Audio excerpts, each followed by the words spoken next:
Bom, gente, nós vamos conversar agora com Pedro Nogueira. Ele, na verdade, é profissional de educação física e veio hoje falar sobre a importância da psicomotricidade. Isso mesmo, na aprendizagem e também no desenvolvimento de grupos especiais. Hoje ele veio bater esse papo com a gente e também veio fazer algumas demonstrações. Mas antes, a gente vai conversar com ele para que ele possa explicar melhor para a gente como é que funciona esse lado da aprendizagem dentro do mundo dos exercícios físicos. Seja bem-vindo ao nosso programa, tudo bem? Tudo bem, primeiramente bom dia a você, bom dia a todos, né? Então, o que seria essa psicomotricidade? É algo que vem ganhando nome, vem ganhando campo dentro do campo de Teresina, a nível do Brasil e a nível mundial, certo? Mas muitas pessoas têm dúvidas.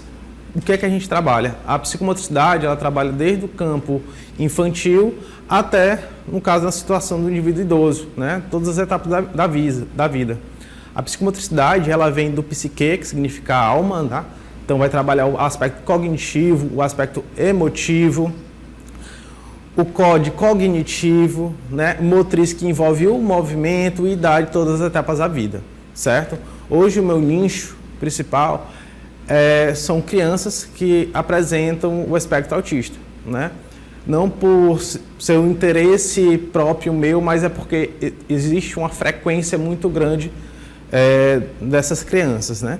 E quando a gente leva para esse lado, a psicomotricidade, ela vem sendo uma ferramenta, né, nível de base fisiológica mesmo, para fazer com que essa criança tenha um melhor entendimento de mundo. Se essa criança, por exemplo, ela tem desregulações do campo emotivo, no momento que você está praticando ali o exercício, né, você produz naturalmente serotonina, dopamina, e existem alguns medicamentos que mimetizam isso. Então, se a criança ela começa a estar mais regulada, se ela está mais feliz, se aquele jogo, aquela brincadeira que a gente está desenvolvendo dá acesso a ela a uma janela de aprendizagem melhor, porque ela está mais calma, mais tranquila, vai facilitar esse processo desse entendimento, né? Porque a criança, ela precisa do lúdico, né? A criança de 1 a 3 anos, ela tem um jogo simbólico, ela começa a interpretar, pegar um boneco e fingir que ele está doente, né?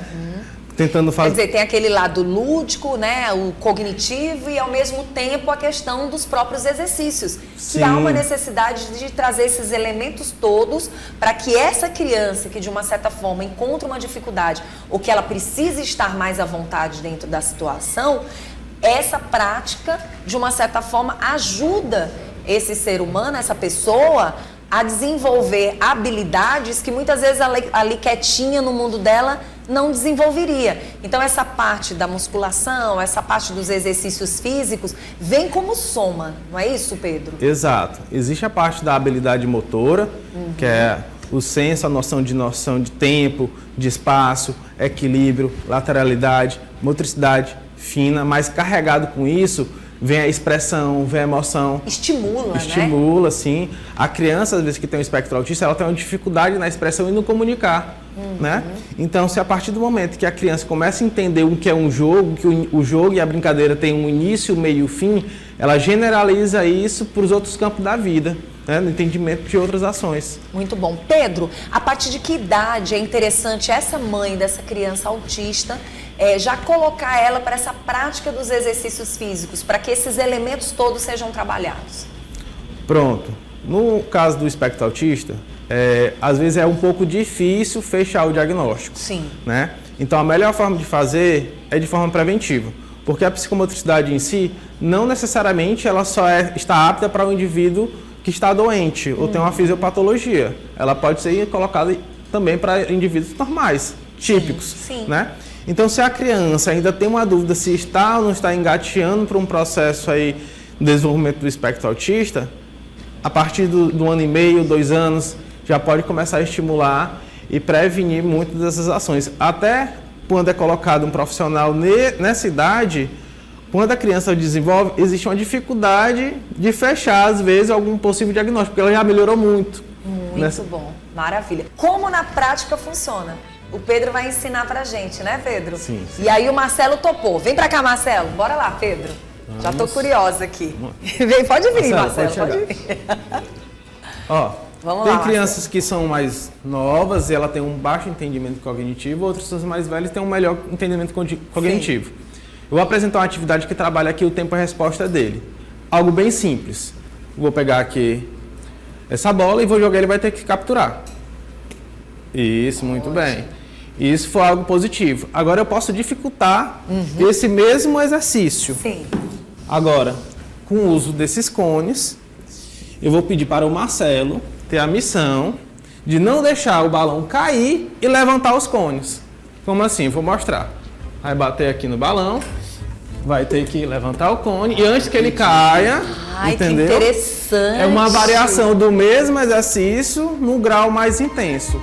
No campo terapêutico, a gente sempre coloca um desafio justo. O que é esse desafio justo? É um exercício que ela consiga, mas tem um pouco de desafio, não pode ser exagerado. Porque se for exagerado, ela vai se frustrar. Nesse momento, você está trabalhando o lado psicológico dela, está dando o lado lúdico, onde ela vai estar brincando, mas também vai estar movimentando ela. A parte esportiva vai já tá ajudando aquela criança. Exato. Né?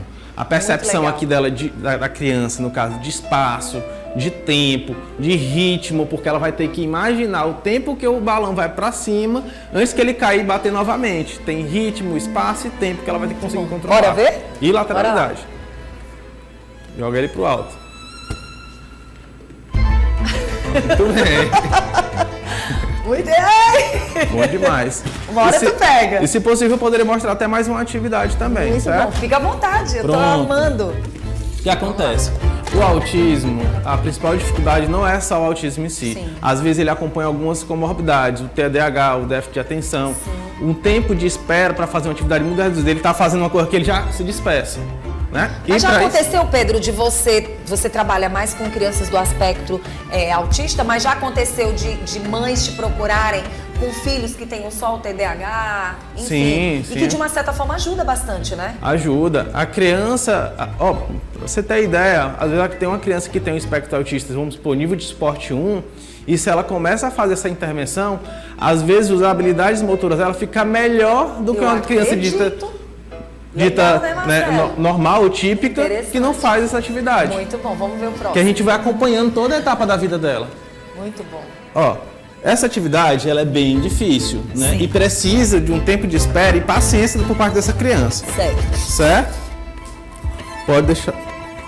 Pronto. O Marcelo, ele vai ter a missão de pegar essa corda, passar em volta do balão e puxar sem o balão sair. Sem o balão cair. Porque se ele puxa rápido, sai. Então é precisão. Paciência, né? Isso, paciência e resistência. Paciência e resistência. Então não trabalha só a questão física, trabalha também com questões comportamentais. Devagar, senão. Isso é excelente para todo cidadão. Então, todo ser humano, então, né? Hoje em dia impaciente, muitas vezes, né? Então, através do movimento, eu estou ensinando a criança a aumentar o tempo dela de espera, sem ela perceber. O bom ela vai ter paciência. Isso. Muitas vezes você está com uma criança num determinado local que, infelizmente, você não pode ser mais rápido. Sim. Você não pode fazer o desejo daquela criança. A partir do momento que ela tem uma prática dessa, ela está se preparando para ambientes movimentados. Para a vida. Pra Aquela vida. prática que eu coloquei inicialmente para pegar Olha, que a bolinha antes de cair, sim. Isso pode simbolizar o quê? Evitar acidentes. Caiu um copo. Certeza. Pegou. Entendeu? Muito não é só jogo e interessante. brincadeira. Com Isso vai ser certeza. estendido para a vida, qualquer situação da vida. Bom. Tem mais algum que dê pra gente mostrar pra gente encerrar? Pronto, gente encerrou. Tem mais um. Pronto. Ó, aqui vai trabalhar a questão da motricidade ampla, a questão do arremesso, tá? Aí o arremesso é mais fácil e eu vou pedir para ele acertar o cone. Tá. Opa. Olha, deu certo, quase. Aí a gente pode fazer o contrário, tá? Essa é uma atividade mais difícil, então ela requer um treino. Mas isso é maravilhoso. Pedro, adorei te trazer pra cá, para chamar a atenção das mães. Aquela mãe que tem um filho em casa, que não coloca ele para nenhum tipo de prática. Eu acho que nesse momento a gente precisa ajudar as nossas crianças. Aí mais uma situação. A atividade física, o exercício físico, ele é social. Imagina uma criança que tem dificuldade de praticar exercício, dificuldade de jogar e brincar, quando ela chega no parque, quando ela chega na família, ela tem uma baixa autoestima, uma baixa confiança e não brinca porque não sabe se movimentar de maneira correta. A criança, depois que ela pratica a psicomotricidade, ela fica com uma autoconfiança tão grande que ela chega no parque, na brincadeira, chega ali com seus colegas, Ela se sente ela se dona do joga. ambiente. E quando se espanta, ela está socializando, que é uma dificuldade do espectro autista. Muito bom. Através do Maravilha. movimento. Pedro, você está de parabéns. Quero agradecer pela sua presença. Nada. Agradecer meu amigo Marcelo, já fica aqui Obrigado, com a gente para a gente Marcelo. encerrar o programa. Pedro, Obrigado, que Deus te Andresa. abençoe. Obrigado, O Instagram está na telinha, mas quem quiser entrar em contato com você, eu queria só que você reforçasse seu Instagram. Pronto. É psicomotricidade.mestre Pedro. Pronto, entre em contato com ele, você mãe, que está com seu filho em casa, pensa no lado psicológico dele, na socialização dele, na situação muitas vezes dentro da própria escola, com os amiguinhos e também na qualidade da saúde dele, em todos os aspectos. É vida, né, Pedro? Sim, com certeza. É vida. Se a gente encontra dificuldade, imagina, né? A gente pensa, às vezes é algo tão trivial, brincar ou jogar, mas tem mãe que sonha em ver o filho brincando com outra certeza. criança. Você está de parabéns, viu, Pedro? Nada.